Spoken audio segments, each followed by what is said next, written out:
Teologi yang terdiri dari dosen dan mahasiswa.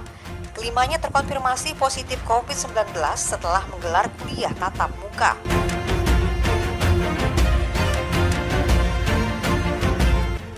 Setelah menjalani tes corona 2 kali, 36 dari 98 mahasiswa dinyatakan positif corona. Di pendidikan karena dengan tools software ada berbagai macam yang tadinya kita disekat-sekat karena terconstrain dengan classroom dan lain-lain. Sekarang kita bisa berhyper inovasi karena kita bisa lebih personalized, lebih segmented learningnya dengan multimedia. Assalamualaikum warahmatullahi wabarakatuh. Shalom, Om Swastiastu, Namo Buddhaya. Salam kebajikan bagi kita semua. Dewan juri yang kami hormati, perkenalkan kami dari tim Fishery Delegasi Fakultas Ilmu Kelautan dan Perikanan Universitas Hasanuddin dalam kompetisi debat kerukunan Universitas Hasanuddin yang kedua oleh Lembaga Debat Hukum dan Konstitusi Universitas Hasanuddin. Saya atas nama Ahmad Alfiansyah sebagai pembicara pertama. Di sebelah kiri saya atas nama Saya Andi Zahria Nur Hidayah sebagai pembicara kedua. Di sebelah kanan saya atas nama Saya Laurencia Puspita sebagai pembicara ketiga. dan bagian akhir dari sistematika debat ini akan ditegaskan kembali oleh Andi Zahria Nur Hidayah sebagai pembicara kedua tim pro dalam pidato penutup. Kami sebagai tim pro akan memaparkan argumentasi kami terkait mosi kuliah daring selama pandemi COVID-19. Epictetus, seorang filsuf Romawi, pernah berkata, "Bukan masalah-masalahmu yang mengganggumu, tetapi cara Anda memandang masalah-masalah itu. Semuanya tergantung pada cara Anda memandang sesuatu." Mengawali argumentasi pertama tim pro, sesuai surat keputusan yang dikeluarkan oleh Badan Nasional Penanggulangan Bencana atau BNPB nomor 13A terkait penetapan masa darurat akibat virus corona, maka Kementerian Pendidikan dan Kebudayaan mengeluarkan surat edaran pada tanggal 17 Maret 2020 tentang pembelajaran secara daring dan bekerja dari rumah dalam rangka pencegahan penyebaran coronavirus di Siase. Merujuk kepada keputusan bersama 4 menteri pada tanggal 15 Juni 2020 tentang panduan penyelenggaraan pembelajaran pada tahun ajaran dan tahun akademik 2020-2021 di masa pandemi coronavirus di Siase, bahwa metode pembelajaran di perguruan tinggi pada semua zona wajib dilaksanakan secara daring. Dewan juri yang terhormat, kuliah daring ini telah dijelaskan dalam Peraturan Menteri Pendidikan dan Kebudayaan Republik Indonesia Nomor 109 Tahun 2013 tentang penyelenggaraan pendidikan jarak jauh pada pendidikan tinggi. Pasal 1 ayat 1 menyebutkan pendidikan jarak jauh yang selanjutnya disingkat PJJ adalah proses belajar mengajar yang dilakukan secara jarak jauh melalui penggunaan berbagai media komunikasi. Dan ayat 4 yaitu pembelajaran elektronik atau e-learning adalah pembelajaran yang memanfaatkan paket informasi berbasis teknologi informasi dan komunikasi untuk kepentingan pembelajaran yang dapat diakses oleh peserta didik kapan saja dan di mana saja. Dewan juri yang terhormat, ketika kegiatan belajar mengajar di kampus diliburkan, bukan berarti aktivitas belajar tidak dilakukan. Mendikbud dengan tegas menyatakan bahwa ruang aktivitas belajar dipindahkan dari kampus ke rumah, sehingga proses pembelajaran tetap berjalan seperti biasa. Salah satu cara dalam pembelajaran jarak jauh yang dilakukan adalah dengan menerapkan pembelajaran daring atau online. Kuliah daring merupakan alternatif yang digunakan saat ini oleh setiap universitas untuk melaksanakan proses belajar mengajar walaupun tidak dengan tatap muka. Seperti halnya di Universitas Hasanuddin, sesuai surat edaran Rektor Unhas yang menyatakan bahwa tugas dan pekerjaan dilaksanakan di rumah masing-masing. Perubahan proses belajar dari tatap muka menjadi daring merupakan suatu keputusan yang harus dilakukan oleh universitas agar tujuan pendidikan dapat dilaksanakan secara efektif dan efisien. Kuliah daring merupakan kebijakan yang sangat baik untuk mencegah kampus menjadi klaster baru penyebaran pandemi COVID-19. Hal ini dilandasi perhatian utama kita, yaitu kesehatan dan keselamatan mahasiswa, dosen, dan tenaga kependidikan. Dengan menyelenggarakan proses pembelajaran secara daring, diharapkan dapat menekan rantai penyebaran COVID-19. Oleh karena itu, kami sebagai tim pro secara tegas menyetujui mosi perdebatan kali ini, yaitu kuliah daring selama pandemi COVID-19. Sekian dan terima kasih. Nuraini dalam bukunya Pendidikan Berperspektif Globalisasi mengatakan bahwa evolusi pemikiran ke arah kematangan dan kemajuan yang mendorong produktivitas dan kreativitas ditimpakan pada pendidikan. Tugas pendidikan adalah membawa generasi ini mampu merangkul sedemikian dekat agar manusia tidak tercabut dari kemampuannya dalam menghadapi kontradiksi alam, di mana yang kekal adalah perubahan. Transformasi pembelajaran dan sinergi antar pendidikan tinggi merupakan salah satu kunci untuk keluar dari krisis berkepanjangan di tengah pandemi. Metode belajar daring dianggap lebih dekat dengan generasi pelajar saat ini yang dikenal sangat menyatu dengan produk-produk teknologi. Hal ini merupakan salah satu bentuk digitalisasi dalam dunia pendidikan yang memiliki banyak manfaat dan kemajuan. Dewan juri yang terhormat serta kawan tim kontra yang kami segani, kami sepakat dengan perdebatan mosi kali ini. Berikut alasan yang saya bagi menjadi 3 aspek, yaitu aspek kesehatan, aspek pendidikan, dan aspek ekonomi. Yang pertama, aspek kesehatan. Penggunaan kuliah daring dalam proses pembelajaran diyakini dapat memberi kemudahan, menjadi sarana untuk dapat belajar secara langsung via dunia maya dan menghindari kontak fisik agar mencegah penularan COVID-19 yang berbahaya.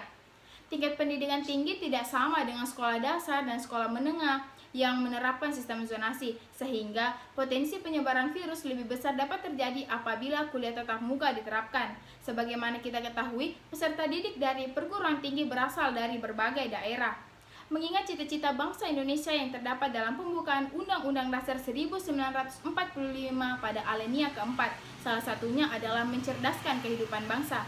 Maka, dari rumah saja tetap menjalankan physical distancing, tetapi ilmu tetap terupdate. Program pemerintah memutus mata rantai penyebaran COVID-19 bisa terwujud dan cita-cita negara dalam aspek pendidikan akan tercapai. Yang kedua, pada aspek pendidikan.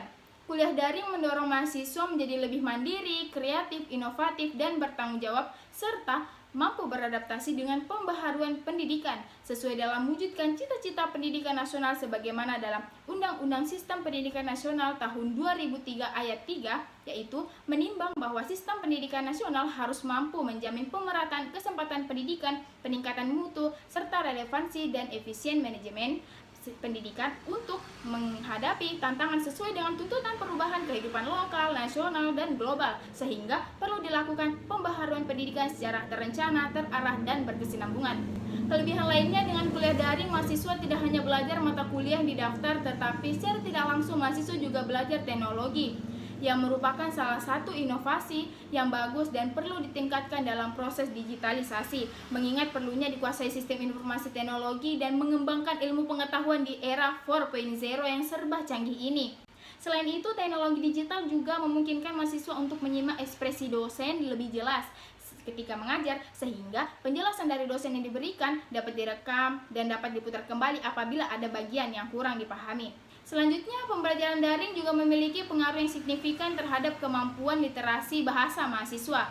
Penggunaan daring dapat meningkatkan kemampuan membaca, menghasilkan pandangan positif dalam membaca, mendorong kelas diskusi, dan mengembangkan keterampilan membaca, sehingga mahasiswa dapat berpikir lebih kritis dan mengembangkan pola pikir.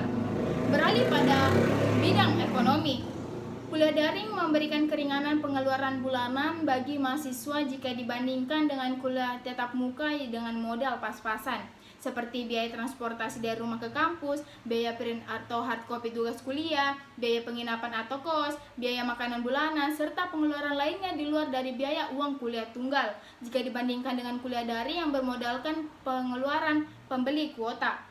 Selanjutnya, dengan kuliah daring diterapkan, selain mencegah kontak langsung untuk mencegah penularan, juga memberikan waktu luang mahasiswa, sehingga waktu tersebut dapat digunakan untuk melaksanakan berbagai hal positif dan produktif. Mahasiswa dapat menjalankan kuliahnya dibarengi membuka bisnis dengan waktu yang elastis, daripada mengeluh kuota menipis, serta membuka pikiran yang idealis, ataupun membantu pekerjaan orang tuanya sehingga dapat membantu memulihkan perekonomian keluarga yang sebelumnya terjadi penurunan akibat pandemi COVID-19. Terima kasih. Sesuai dengan filosofi pendidikan dari Ki Hajar Dewantara dalam konteks perkuliahan, semua orang adalah mahasiswa, semua orang adalah dosen, dan semua tempat adalah kampus. Dengan kata lain, mencari ilmu tidak terbatas oleh waktu, orang, dan tempat. Dewan juri yang terhormat, seperti yang telah dijelaskan oleh pembicara 1 dan 2 mengenai alasan mengapa kuliah daring ini dapat diterapkan, mungkin sudah jelas karena saat ini kita sedang diperhadapkan dengan pandemi COVID-19. Kuliah daring ini sangatlah efektif dan menjadi solusi terbaik yang dilakukan pada saat pandemik ini, sehingga kita, kaum-kaum terpelajar, tetap dapat memperoleh pendidikan. Wakil Dekan Bidang Kemahasiswaan, Kemitraan, dan Alumni Fakultas Ilmu Kelautan dan Perikanan Universitas Hasanuddin menjelaskan bahwa kuliah daring ini memiliki banyak keunggulan, baik dalam segi pembelajaran maupun dalam segi membagi waktu. Mahasiswa diberikan kemudahan dalam mengakses materi di mana saja dan kapan saja, serta dosen diberikan kemudahan dalam mencapai target silabus yang sudah direncanakan sebelumnya. Dewan Juri yang terhormat, Universitas Gadjah Mada juga telah melakukan survei kepada mahasiswanya dengan total responden sebanyak 3.353 mahasiswa. Tujuan survei dilakukan adalah untuk memperoleh respon pengalaman dalam mengikuti perkuliahan daring. Hasilnya, perkuliahan daring dirasa oleh 52,3% mahasiswa yang merasa bahwa kuliah daring ini memiliki kemiripan dengan kuliah yang dilakukan di dalam kelas. Selain itu, hasil survei ini juga mendapatkan kesimpulan keunggulan perkuliahan daring, yaitu tidak perlu persiapan ke kampus, lebih berani bertanya, lebih fleksibel dan rileks, pengalaman baru, materi terdokumentasi dengan baik, dan dapat dipelajari kembali, serta lebih efisien waktu dan biaya. Yang ketiga yaitu dari Institut Agama Islam Negeri Kediri yang melakukan suatu pendataan dengan menghasilkan sebanyak 70,10% dari 262 mahasiswa yang mengatakan bahwa teknologi membuat pembelajaran lebih efektif, yang artinya bahwa sebanyak 185 mahasiswa yang mengatakan bahwa teknologi membuat pembelajaran menjadi lebih efektif.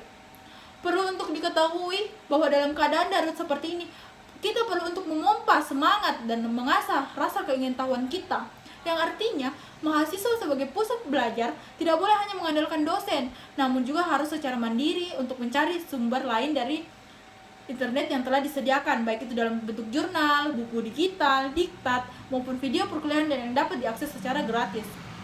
Sebelum membahas mengenai solusi dari kuliah daring agar menjadi lebih efektif, mari kita kembali melihat pengertian SKS Satuan Kredit Semester dalam Peraturan Menteri Pendidikan dan Kebudayaan Nomor 3 Tahun 2020 tentang Standar Nasional Pendidikan Tinggi. Ternyata, kegiatan tatap muka hanya 50 menit dari 120 menit durasi pembelajaran dalam satu SKS, yaitu sekitar 42%. Selebihnya adalah waktu bebas bagi mahasiswa untuk mengeksplorasi materi pembelajaran di luar kelas. Era teknologi informasi ini sangat menjadi saat yang tepat bagi mahasiswa untuk mengeksplorasi materi karena semua materi perkuliahan telah tersedia di internet. Dengan demikian, faktor penentu keberhasilan belajar bukan hanya saja dari pertemuan yang dilakukan di kelas, melainkan dari kemauan pembelajar untuk mengeksplorasi materi pembelajaran. Berikut ini beberapa hal yang perlu diperhatikan oleh dosen dan mahasiswa dalam penggunaan media sosial agar karakter proses pembelajaran yang diinginkan dapat tercapai. Yang pertama yaitu interaktif. Pembelajaran tatap muka hanya 42%, sehingga mahasiswa dan dosen tidak seharusnya menganggap bahwa tatap muka adalah segalanya. Tetapi saat ini kita bisa menggunakan media sosial yang ada seperti Zoom, Google Meet, WA, dan lain sebagainya dalam berinteraksi. Yang kedua yaitu mengintegrasikan berbagai kegiatan belajar. Mahasiswa diberikan kesempatan untuk memilih kegiatan pembelajaran yang diminati dengan konsep merdeka belajar. Dosen dapat memberikan kesempatan kepada mahasiswa untuk belajar di lembaga lain, misalnya mengikuti kelas online, kampus lain, atau mengikuti pelatihan yang terkait mata kuliah tertentu. Yang ketiga yaitu membangun semangat. Berkolaborasi era informasi ini sangat memungkinkan untuk membangun kolaborasi dengan siapapun dan dimanapun.